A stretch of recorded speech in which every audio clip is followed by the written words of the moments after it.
Puji Tuhan, kembali lagi dengan saya, Karissa Maria Salindeho, mahasiswa semester 4 di Sekolah Tinggi Teologi Rumah Murid Kristus. Dalam video pembelajaran kali ini, dalam mata kuliah Dasar Pendidikan, pada kesempatan saat ini saya akan menjelaskan pengertian pendidikan agama Kristen.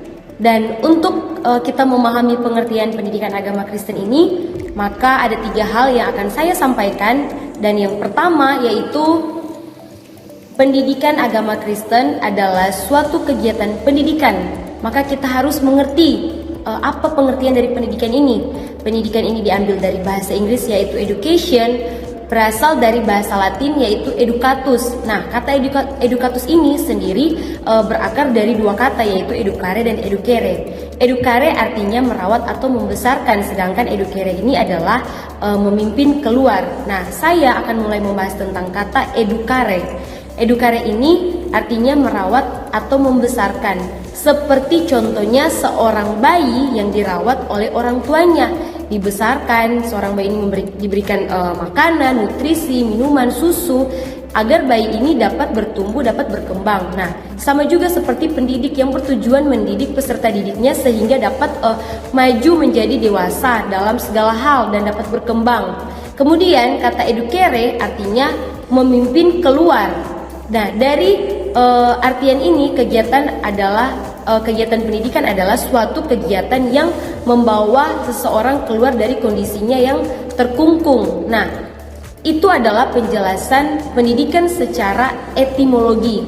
Kemudian pendidikan terbagi menjadi 3 metafora. Yang pertama, ada pendidikan itu diilustrasikan seperti metafora kebun, di mana kegiatan pendidik itu ibarat seorang tukang kebun atau petani yang merawat, membersihkan, memberikan pupuk, menyiram semua tanaman yang dibesarkan oleh petani ini. Nah, sehingga tanaman ini dapat bertumbuh, dapat berkembang, dapat berbuah dengan baik. Kemudian metafora yang kedua, pendidikan ini seperti sekelompok wisatawan yang pergi ke tempat wisata. Di sana pastinya ada leader atau ada tour guide yang membawa wisatawan ini pergi berkeliling dan memandu mereka, sehingga mereka dapat memahami dan mengerti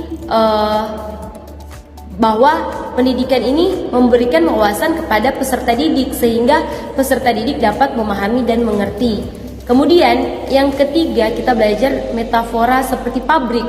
Kalau berbicara pabrik ini berarti di sana ada bahan baku, ada bahan mentah, dan semua itu tentunya diproses di dalam pabrik itu dan menghasilkan suatu produk yang bermanfaat dan berkualitas. Demikian juga pendidikan ini. Pendidikan merupakan sebuah proses pembentukan sehingga peserta didik yang masuk dan diproses dapat keluar menjadi orang yang siap dipakai dimanapun dan kapanpun. Nah, pendidikan secara konseptual atau terminologis, Undang-Undang Nomor 29 Tahun 2003 mengatakan bahwa usaha adalah kesadaran dan terencana untuk mewujudkan suasana belajar dan proses pembelajaran agar peserta didik secara aktif mengembangkan potensi dirinya untuk memiliki kekuatan spiritual, keagamaan, pengendalian diri, kepribadian, kecerdasan, akhlak yang mulia, serta keterampilan. Nah, yang diperlukan di masyarakat bangsa dan negara ini. Bagaimana agar manusia dapat mengembangkan potensi dirinya? Maka manusia itu harus diberikan namanya stimulus, rencana belajar dan proses pembelajaran.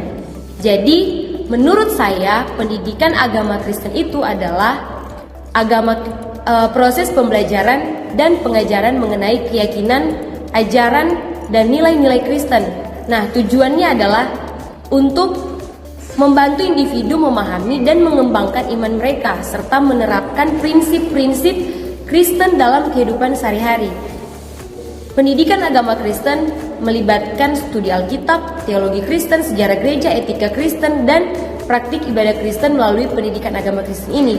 Nah, individu dapat mempelajari tentang kehidupan Tuhan Yesus sendiri, bagaimana ajarannya, dan bagaimana penerapan nilai-nilainya dalam kehidupan mereka. Nah, puji Tuhan, demikian penjelasan video pembelajaran kali ini. Kiranya Tuhan Yesus selalu memberkati kita semua.